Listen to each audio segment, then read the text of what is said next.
Sandie, what a year for Great Britain. First the Diamond Jubilee, then the Olympic Games. What does this mean for Visit Britain? Well, 2012 has been a fantastic year for the opportunities of tourism to Britain, actually not just 2012, because of course we had the royal wedding last year as well. So we've had the most amazing sequence of events which has put Britain on the world stage and has given us a huge opportunity not only to welcome the world, to welcome visitors here and show them the best of British hospitality, but for millions of people around the world to see these events on their television screens. Our challenge now, of course, is to turn those viewers into visitors. So who did you work with? Well, we work with a whole range of partners. I mean, partnership is the essence, really, of how we operate.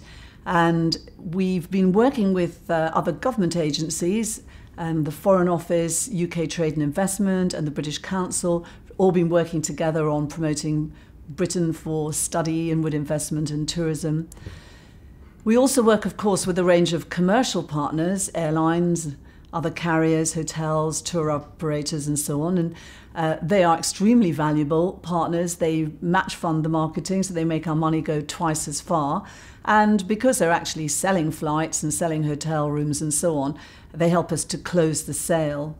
And beyond that, we have destination partners, all the different destinations and tourist boards within the UK that want to join with us to promote themselves, and with brand partners, other partners like Samsung Electronics has been a partner, and we have a long-standing partnership with the English Premier League too. How has Visit Britain been capitalising on these showcasing opportunities? In a number of ways. We have been working around the world with the media, particularly the broadcasters, to cover parts of Britain that wouldn't normally be covered in their broadcasting of the sports, say around the Olympics. So we've brought broadcasters here, taken them around the UK. They've made films and programmes. We work with the print media. During the games themselves, we invited tour operators from around the world to see how Britain can put on a really big event, talk to them about how they can package and sell Britain more effectively. And we've generally used all our opportunities, and in the years, the run-up to the Games, to talk up Britain and to get more programmes, coverage, editorial and packaging and selling of Britain. And long before the Olympic flame was lit, Visit Britain launched its biggest ever marketing campaign. Yes, as part of the showcasing of the Games and then taking the opportunity of being on the world stage, we put together a major partner marketing campaign altogether worth £100 million over 4 years, match funded with partners, and running under the Great Britain with a warm invitation, you're invited message. We're out there in all of our markets, marketing Britain, promoting culture, heritage, sport, countryside, all the things that we know Britain is strong at and reasons that people want to come here and visit us. There's been an injection of extra funding. How has this been invested?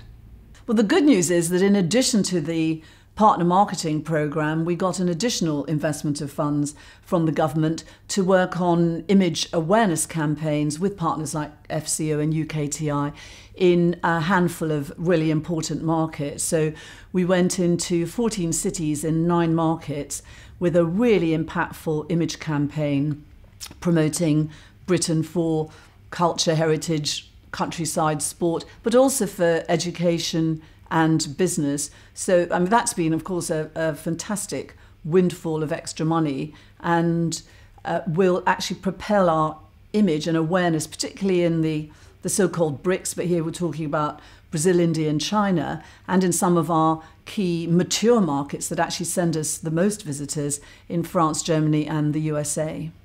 Britain has been in the spotlight like no other time, really, with that unique combination of events. And on the back of that, we have secured a good £3 billion worth of advertising cost equivalent editorial and broadcast coverage. Our PR machine is particularly successful. We have very strong PRs around the world. This is something, real value that we can deliver for Britain, for businesses, but also for destinations up and down the country. And there are thousands of journalists in Great Britain. How have you worked with them? Yes, we knew that that would be a really big opportunity too. There are a lot of so-called unaccredited journalists. That means that they are here for the games, but not to write about the sport. They're here to write about our culture, society, and just any other stories. And the important thing is to make sure that they're really well looked after. Now, that's not the job of the official London 2012 agency. So the tourism agencies took that upon themselves. So we worked with London and Partners in particular on a London media centre to provide information and a workplace and lots of events and ideas, story angles and interviewees and so on, so that they could get the best possible stories about Britain, including lifestyle, culture, shopping, food and so on. And not just about London, because we took them around Britain, and we also had a lot of British destinations and other agencies with the opportunity to run press conferences and events there. And of course, digital and social media are a vital part of your strategy. Well, yes, indeed. You know, if Beijing was the world's first digital Olympics, then surely London 2012 was the first truly social media games. And that people were really experiencing the games on mobile tablets and through Twitter and Facebook and comments as much as they were through traditional broadcasting. So it was a really important aspect for us.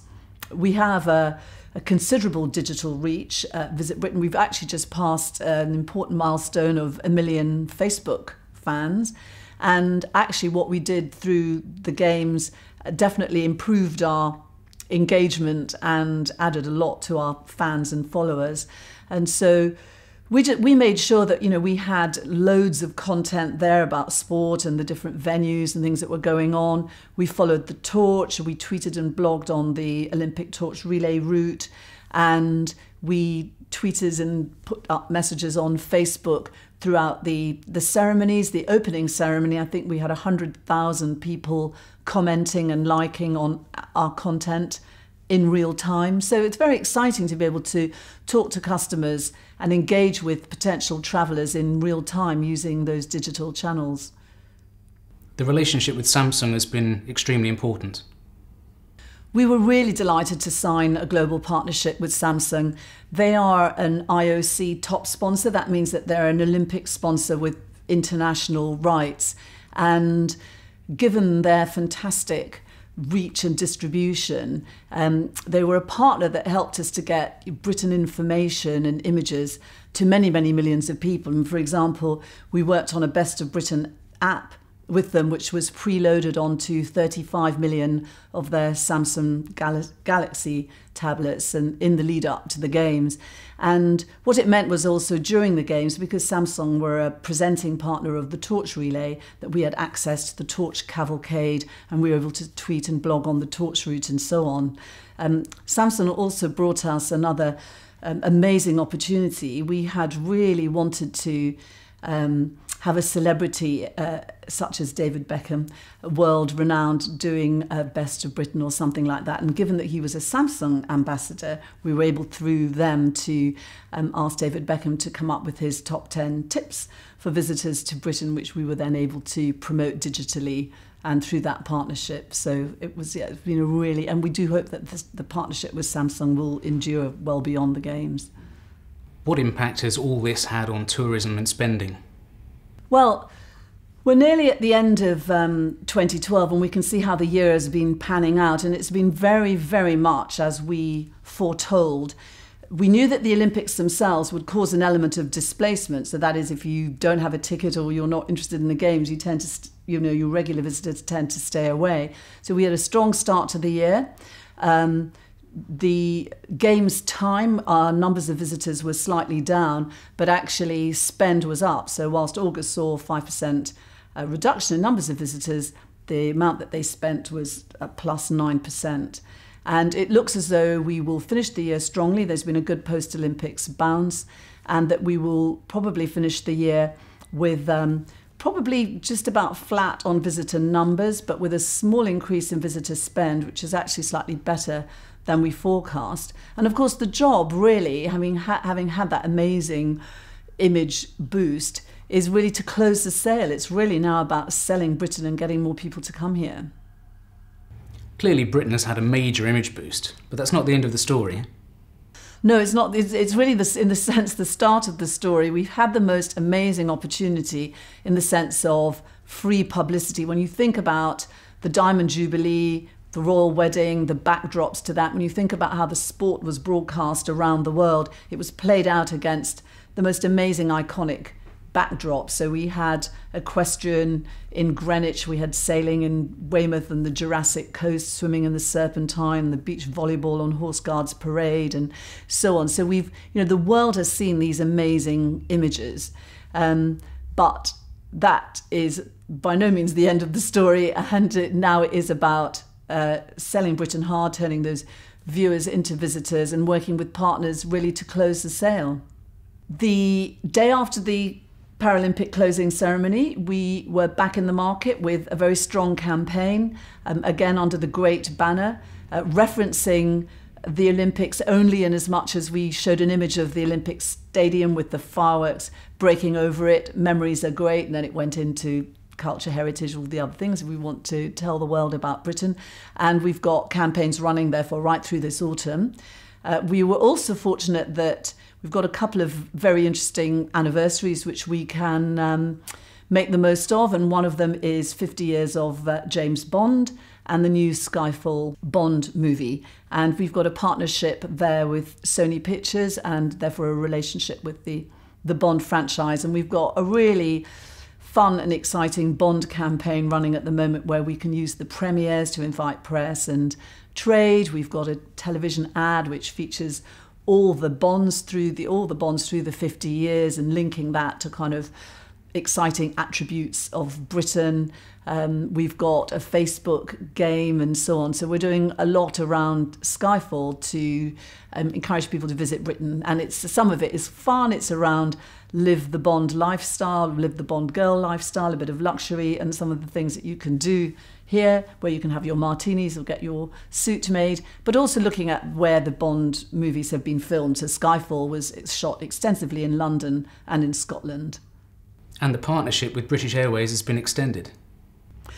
Yes, we've got a new campaign running with British Airways, which is still under the great banner, but it's really all around a personal invitation. We've got real people, from Loch Ness to the Wales Coastal Path to Liberty in London, extending a personal invitation to overseas visitors to come and visit. So that's running in markets in the Far East as well as the USA. What is the strategy now for Britain? Well, all the time that we were working hard on making the most of the Olympics and the Diamond Jubilee and doing all the marketing, we've also been spending time market by market analysing the potential of each of our tourism markets and looking at aspects of trade, engagement, distribution, image, and so on. And we have married that with a top-down set of forecasts about tourism potential to Britain. So what we're doing now is actually setting out a strategy on how we can grow tourism to Britain up to 40 million visitors by 2020. So that's up from the current 32 million visitors. It's a huge piece of work. All the staff in our network around the world have really come into their own in terms of the market intelligence and so on that they are across to contribute to that. And we are just going through a consultation on that piece of work because, of course, again, that will be something that we will deliver in partnership. And it looks at a number of strands. It looks at Britain's image. It looks at packaging. Are we actually sold effectively through the travel trade? It looks at, do we have the right products, services and experiences to attract visitors of the future? And it looks at ease of access, making it easier to get here. And that is things around aviation, our visa regime and so on. And so very soon we will publish market by market plans and a top line vision about how we can grow the industry to the year 2020. And let's not forget what a huge employer tourism is in the UK and the amount that it contributes to our GDP. In foreign exchange alone, it's £18 billion right now. And if we can grow the industry to 40 million visitors, then we can add considerably to that amount. So that's what we'll be focusing on next year. So how would you sum up the prospects for Britain? Great Britain's in a really good place. We've had the most amazing image boost. The world looked on and really loved what we were doing.